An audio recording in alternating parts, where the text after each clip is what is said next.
Maraming OFW ngayon na nagrereklamo dahil sa pang-i-scam ng isang lending company.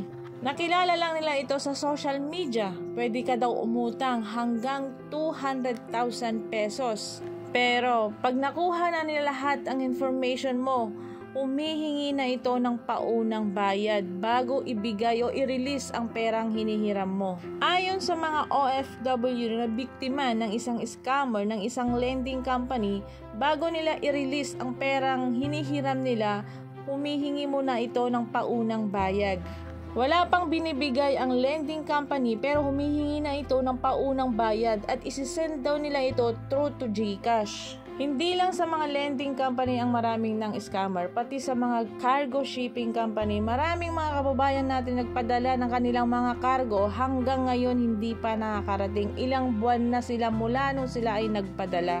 Paalala ko lamang po sa mga gustong umutang online lending, hindi po safe yan. Kasi hindi nyo po nakikita kung sino yung mga kausap nyo. Hindi nyo rin po nakikita kung totoo yung mga information na binibigay po nila sa inyo. Para naman po sa mga nagpapakargo, kailangan po piliin nyo pong mabuti yung mga legit cargo shipping company. Yung subok na ng karamihan, subok na ng maraming OFW. Kasi hindi po ganun kadaling punuin ang isang box para lang may padala sa iyong pamilya tapos i-scamin lang ng isang cargo shipping company. Para sa lahat po ng na-scam ng isang lending company, pwede naman po kayong magreklamo. Pag uwi nyo po ng Pilipinas, pwede po kayong dumiretso ng NBI. Dalhin lamang po ang inyong mga dokumento na nagpapatunay na kayo po ay na-scam.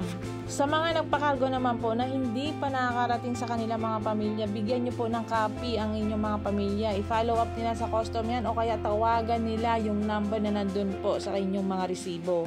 Hanggang ngayon, humihingi pa rin ng tulong ang mga OFW na scam ng isang lending company. Hindi nila alam kung paano nila mababawi ang kanilang mga pera. Ayon sa mga OFW na ayaw nilang ituloy ang kanilang utang sa isang lending company, humihingi ito ng cancellation fee na umaabot ng 30,000 pesos. Pag ayaw magbigay ni OFW ng cancellation fee, tinatakot sila. Sinasabi na ma-hold sila sa immigration or ipapakulong sila. Sa takot ni OFW, wala na siyang nagawa dahil hawak nila ang kanilang mga details or information.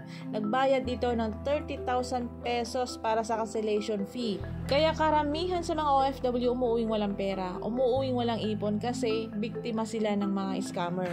Umuutang sila sa isang lending company online para pambayad din sa utang nila sa Pilipinas, pero ang nangyayari, biniktima pa sila ng isang scammer. Ganon tayo mga Pilipino, uutang tayo para may magamit tayo. Kung wala ka pambayad sa inutang mo, uutang ka sa iba para may pambayad ka sa inutang mo dati. Kaya karamihan sa mga OFW, nagtatrabaho lang sila para pambayad ng utang. Pero ang nangyayari, nabibiktima pa sila ng mga mapagsamantalang tao.